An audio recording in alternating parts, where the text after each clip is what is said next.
আজ শুক্রবার। আজকে আমি অনেক আগে থেকেই ভেবে রেখেছি যে একটু অন্য দিনের থেকে আলাদাভাবে রান্না করব। প্রতিদিন ভাত, মাছ, মাংস এগুলো তো খাওয়াই হয়, একটু চাইনিজ আইটেমের কিছু করব। বাসায় সেরকম কিছুই ছিল না, তো সকালে উঠে আগে বাজারে চলে গেছি। বাজার করে এসে তারপর 3 পদ রান্না করতে করতে তো বিকেল 4টা বেজেই গেল। আসসালামু আলাইকুম সবাইকে। সবাই কেমন আছেন? আশা করছি ভালো আছেন। আমরাও আলহামদুলিল্লাহ অনেক ভালো আছি। আমরা ঘুম থেকে উঠে দুইজন মিলে একটু বাজারে চলে গেছি, কারণ আজকে একটু অন্যরকম রান্না করতে হবে। আর সস তো লাগবেই, চাইনিজ আইটেম যেহেতু রান্না করব, সস ছাড়া তো হবে না। তো যেগুলি প্রয়োজন ছিল ওগুলি নিয়ে আসা হয়েছে, সস থেকে শুরু করে আরো কিছু বাসার বাজার প্রয়োজন ছিল সেগুলিও নিয়েছি।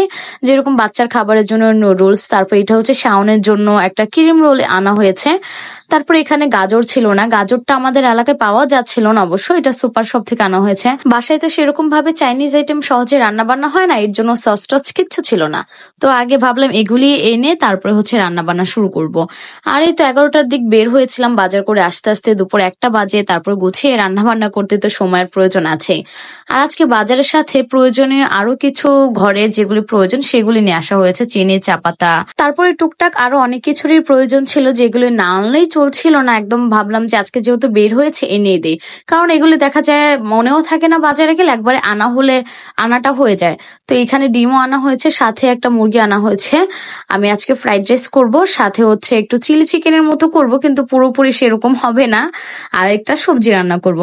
তো এগুলি আজকে শেয়ার করি আপনাদের সাথে। আর রান্নার আগে তো আমি সবসময় একটু গুছিয়ে রান্না করি, তো আজকে একদম গুছিয়ে তারপরে রান্না করতে যাব। দেরি তো হয়েছে, আর একটু দেরি হলে কিছু হবে না। আমি তো সেরকম মানে অত ভালো যে রান্না পারি তাহা কিন্তু না, আসলে আমি যতটুকু পারি সেটাই শেয়ার করা। আর এই আইটেমগুলি তো বাহিরেই বেশিরভাগ খাওয়া হয়, বাসায় অতটা ট্রাই করা হয় না। তো এখন ভাবছি যে বাইরে না গিয়ে বাসায় বানিয়েই খাবো, এতে একবারের জায়গায় বাচ্চারা 2বার খেতে পারবে আর কি। কারণ আমার ফ্রাইড রাইসটা অনেক পছন্দ, আমার ছেলেও পছন্দ করে, আমার হাজবেন্ড আবার অতটা পছন্দ করে না। তো এই জন্য অতটা রান্না করাও হয় না, বাহিরে গেলে দেখা যায় আমি খাই, সে খেতে চায় না। ফ্রাইড রাইসের জন্য এখানে আমি গাজরটা কুচিয়ে নিয়েছি, সাথে হচ্ছে বরবটিটাও। আর বরবটি, গাজর আর পেঁপে আমি সবজির জন্য রেখেছি। তো এখানে একটা একটা করে ধুয়ে নিচ্ছে, যেহেতু কাটার আগে ধোয়া হয়নি, এই জন্য একটা একটা করে ধুয়ে আলাদা করে রেখে দিব। আর পেঁয়াজও আমি অনেকটা একটু বড় বড় করে রেখেছি। চিলি চিকেনে তো পেঁয়াজটা এভাবেই দিতে হবে। চিলি চিকেন, ফ্রাইড রাইস, তারপর হচ্ছে ভেজিটেবল সবকিছুতেই তো ক্যাপসিকামটা দেওয়া উচিত ছিল, কিন্তু আমি ক্যাপসিকামটা আনতে ভুলে গেছি। তো ভাবলাম যেহেতু নিয়েছি এইভাবেই রান্না করি, আজকে আর ক্যাপসিকাম দিব না, অন্যদিন ক্যাপসিকাম দিয়ে তারপরে রান্না করব। ফ্রাইড রাইস, তারপর সবজি, এগুলিতে যদি মানে ক্যাপসিকামটা নাও দেওয়া হয় তাহলে সমস্যা হয় না। চিলি চিকেনে কিন্তু দিতে হয়, তাহলে স্বাদটা আরো বেশি পাওয়া যায়, কিন্তু কি করার, যেহেতু আনা হয়নি। তো এদিকে আমি ফ্রাইড রাইসের জন্য চালটা রেডি করে নিচ্ছি। পানিতে একটু লবণ আর একটু তেল দিয়ে চালটা একটু ফুটিয়ে নিব, মানে 90% সেদ্ধ করে তারপরে নামিয়ে ফেলবো। আর ওইদিকে সেদ্ধ হতে হতে আমি এখানে মাংসটা ম্যারিনেট করে রেখে দেই। তো প্রথমে এখানে বুকের মাংসগুলি নিয়েছি, একটু ছোট ছোট করে কেটেছি, অতটা ছোট করা হয়নি, একটু মাঝারি সাইজের আর কি। বুকের মাংসে যে নরম হাড়গুলি থাকে সেগুলি নেওয়া হয়েছে। তো এখানে প্রথমে লবণ, তারপরে 1 চামচ আদা রসুন বাটা, তারপর এখানে কিছুটা মরিচের গুঁড়ো দিয়ে দিলাম, তারপর গরম মশলা গুঁড়ো দিয়ে আমি একটু মেখে নিচ্ছি। তো এখানে গোলমরিচটা দেওয়া দরকার ছিল, কিন্তু আমার সেটা রেডি করা নেই, এর জন্য দিতে পারলাম না।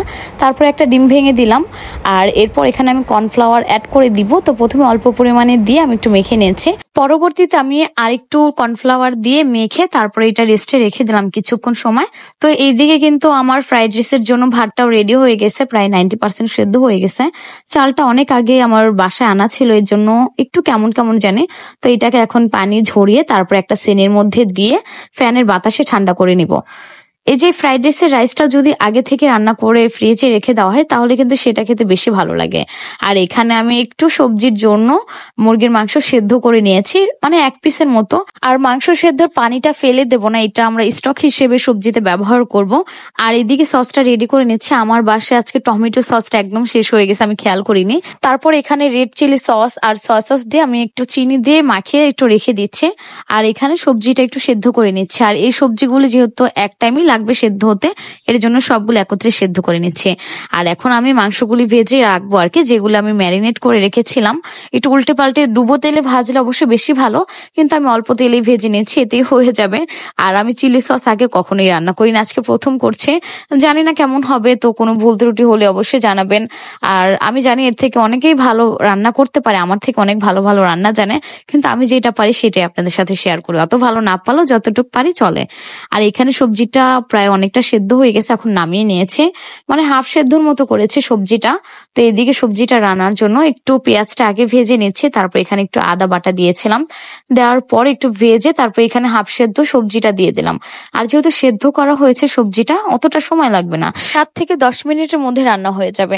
তো একটু নেড়ে ছেড়ে মানে একটু ভেজে তারপর এখানে যে চিকেনটা আমি সেদ্ধ করে রেখেছিলাম ওইটা একটু হাত দিয়ে মানে ছুটিয়ে দিয়ে পানি সহ দিয়ে দিলাম। আর যখন এরকম হয়ে আসবে তারপর এখানে আমি 2 চামচ কর্নফ্লাওয়ার গুলে সবজির সাথে মিশিয়ে নিচ্ছে। আর এখানে তারপর একটু পরে ঘনত্বটা বেড়ে যাবে, হ্যাঁ তখনই নামিয়ে নিব। আর সবজিটা খেতে কিন্তু দারুণ হয়েছে সব খাবারের থেকে। তো তারপরে এইদিকে আমার সবগুলো মাংস কিন্তু আমি ভেজেও নিয়েছি। এরপর এখানে চিলি চিকেনের জন্য আমি হালকা করে ভেজে নিচ্ছি পেঁয়াজটা আমি একটু বড় বড় সাইজের দিয়েছি, যেরকম ভাবে দেয় আর কি। তো এখানে যদি কেউ এখন ক্যাপসিকাম ব্যবহার করতে চায় তাহলে সেটা দিয়ে একটু ভেজে নিতে পারে। তারপর তো এখানে সসটা দিয়ে দিলাম। শুধু পেঁয়াজ দিয়ে করছে, কেউ কিছু আবার মনে নেবেন না, কারণ খেতে যে অনেকটা খারাপ হয়েছে তাও না, খেতে কিন্তু ভালোই হয়েছে। যাই হোক, তারপর সসটা একটু নেড়ে ছেড়ে এখানে পানি দিয়ে দিলাম। আর যেহেতু আমি মাংসের পিসগুলো একটু বড় করেছি, বড় করে ভেজেছি আর ডুবো তেলেও ভাজিনি, এর জন্য পানির মধ্যে এখানে চিকেন গুলি দিয়ে দিলাম, দিয়ে একটু নেড়ে চেড়ে পানিটা শুকিয়ে নিয়ে এখানে কর্নফ্লাওয়ার দিয়ে দিলাম। আর কর্নফ্লাওয়ার দিয়ে 2 মিনিটের মধ্যে আমার রান্নাটা হয়ে যায় আর কি। চাইনিজ আইটেম রান্না করতে কিন্তু অতটা সময় লাগে না, যদি সবকিছু গুছিয়ে বসা যায় আর কি রান্না করতে। আর এইদিকে আমি ডিমগুলি একটু ভেঙে তারপরে ভেজে উঠিয়ে রাখবো, এটার একসাথে দিব না কারণ সবজিটা আলাদা করে ভাজবো। তার আগে ডিমটা এভাবে ভেজে উঠিয়ে রাখলে আর রাবার হয়ে যাবে না, একটু সফট থাকবে। ডিমটা ভেজে উঠিয়ে নেওয়া হয়ে গেছে। আর এইদিকে দেখেন চিলি চিকেনটাও রান্না হয়ে গেছে। এর মধ্যে যদি একটু ক্যাপসিকাম দেওয়া হতো তাহলে একদম পারফেক্ট হয়ে যেত। যাই হোক, আমি তো বারবার এক কথাই বলে যাচ্ছি। আর এখন ফ্রাইড রাইসটা রান্নার পালা। এখানে আমি গাজরটা আগে তেলের মধ্যে ভেজে নিয়েছি, তো কেউ চাইলে আদা রসুন বাটাটাও আগে দিতে পারে, আমি আর দিলাম না, বা আদা রসুন কুচি যেটা বলে ওইটাও দেওয়া যায়। তারপর এখানে আমি বরবটি দিয়ে একটু ভাজা ভাজা করে নেব। তো ভাজা ভাজা হয়ে গেলে তারপরে এখানে আমি চালটা দিয়ে দেবো আর কি। চাল যেটা আমি ঠান্ডা করে নিয়েছিলাম, একটু ফ্রিজে রাখতে পারলে আরো ভালো হতো, কিন্তু আজকের ফ্রাইড রাইসটা একদম পারফেক্ট হয়েছে। আমি যেরকম চেয়েছি সেরকম, একটু নরমও হয়নি শক্ত হয়নি। আর যদি এটা ফ্রিজে রাখা যেত চালটা সেদ্ধ করে তাহলে আরো বেশি ভালো হতো। তো একটু নেড়ে চেড়ে এখানে আমি ডিমটা দিয়ে দিলাম, ডিমটা দিয়ে আরেকটু নেড়ে চেড়ে এখানে আমি সয়া সস দিয়ে দিব। সয়া সস দেওয়ার পরে আরেকটু চিনি ব্যবহার করেছিলাম প্রায় আধা চামচের মতো, দিয়ে নেড়ে ছেড়ে এটা নামিয়ে নিয়েছি। আর সাথে যদি একটু ফিশ সস দেওয়া যেত ওইটা দিলেও কিন্তু একদম রেস্টুরেন্টের মতো ফ্লেভার আসতো। ওইটার আমি দিলাম না, তো এখানে আমি আমার হাজবেন্ডের জন্য খাবার বেড়ে নিচ্ছি। তো সেগুলি খেতে চায় না, কিন্তু আজকে দেখলাম সে খুবই পছন্দ করেছে। আরেকদিন আমি ফ্রাইড রাইস রান্না করেছিলাম, সেদিন একদম ভর্তা হয়ে গেছিল, ভালো হয়নি, কিন্তু আজকে সবকিছু পারফেক্ট হয়েছে। তো আজকে রান্না বান্নাগুলো আপনাদের কাছে কেমন লেগেছে অবশ্যই কমেন্টে জানাবেন। আমি যতটুকু পারি ততটুকুই দেখিয়েছি, রান্না করতে করতে হয়তো আরো বেশি ভালো হবে। আল্লাহ হাফেজ সবাইকে।